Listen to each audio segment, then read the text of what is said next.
It's the home stretch for the end of the US presidential election season, and I'm so excited. I live in the state of Michigan, and it's a swing state, and as you can imagine, we're being bombarded constantly with television ads. I can't watch YouTube without getting a ton of political ads. Every single ad is a political ad. You listen to the radio, every single ad is a political ad. You see signs everywhere.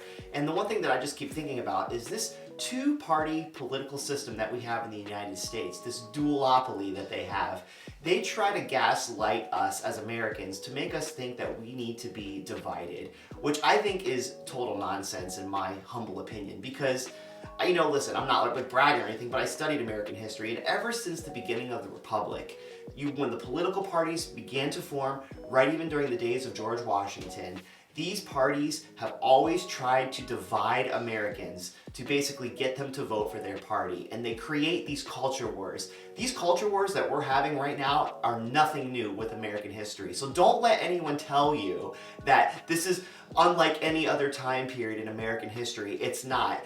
History doesn't often repeat, but it rhymes. And this is certainly rhyming on every single time we've had a very divisive political system that's happened all throughout American history, especially during the early Republic, especially during the Civil War era, during the mid-19th century. So in the end, what I'm just trying to get at, people, is that, you know what?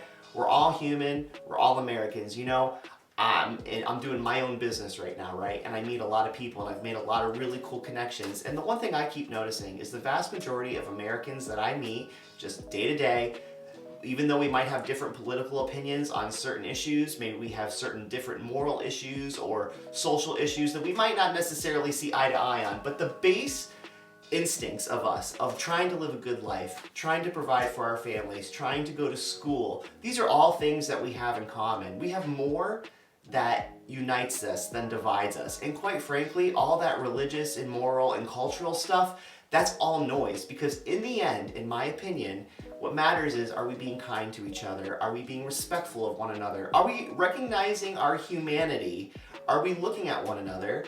And are we actually listening to each other? And are we listening to them with empathy and trying to see it from their perspective? Because quite frankly, every single person lives a different life. Every single person has had a different upbringing. Every single person has had some type of form of prejudice against them, no matter what color skin they are. Obviously, more people have faced it more harsher than others, but in the end, we're all humans. We can all relate with one another if we really try. And that's kind of what I'm getting at. So in the end, it's the political season. Everybody's gonna go vote for who they wanna go vote for. I think that's awesome. Everybody should do that. And we should all respect each other. And we should all respect what the outcome is. And we should just be kind to each other, because regardless of the corruption that happens in government, and it happens in every government all throughout world history, it will continue to happen.